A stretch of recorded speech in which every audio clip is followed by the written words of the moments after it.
Vanderbilt University, November 2015. 200 students rise up to protest the white privilege and microaggressions of the racist, bigoted Vanderbilt administration. The protesters don't offer any specific examples of discrimination, but that doesn't matter. What matters is that they feel victimized. The next day, a bag of dog poop shows up at the front door of the university's Black Cultural Center. All hell breaks loose. Full of righteous indignation, student activist groups rush to Facebook to denounce the racist act. The police investigate. They quickly find the person responsible, but nobody is arrested. You know why?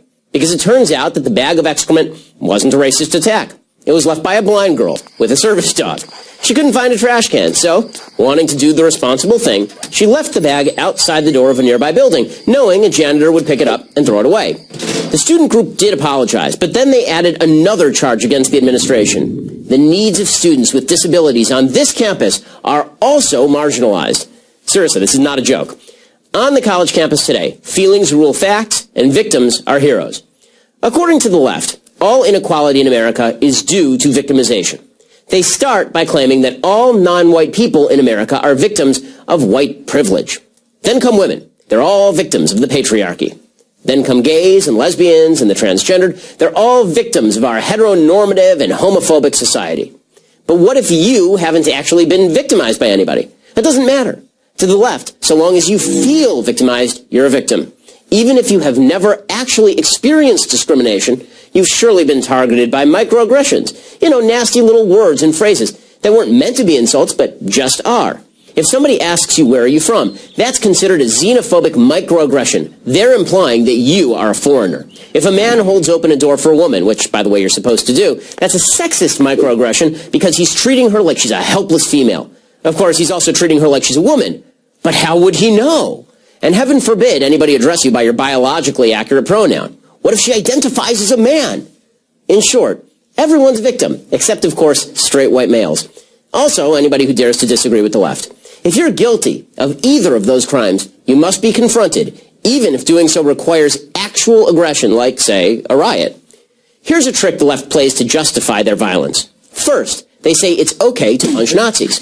Then they say that every conservative, in fact, everybody they disagree with, is a Nazi. But here's the biggest problem with the left's argument. They're based on feelings, not facts. Take white privilege. The only real privilege in America is American privilege. Everybody in America has it. More than citizens of any other country in the world, the privilege to make your own decisions and live the life you choose.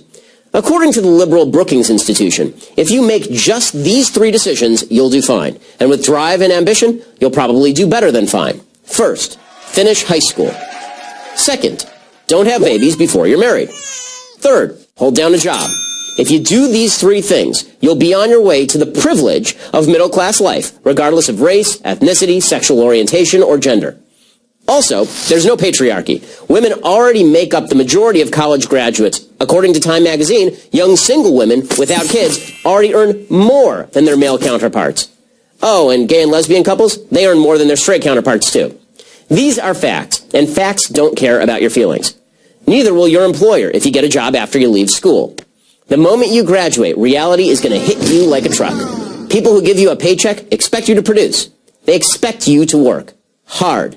And all the claims of victimhood, all the whining, well, nobody cares.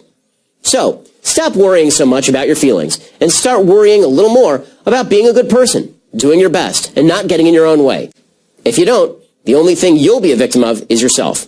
I'm Ben Shapiro, editor of the Daily Wire for Prager University. To keep these videos free, click here.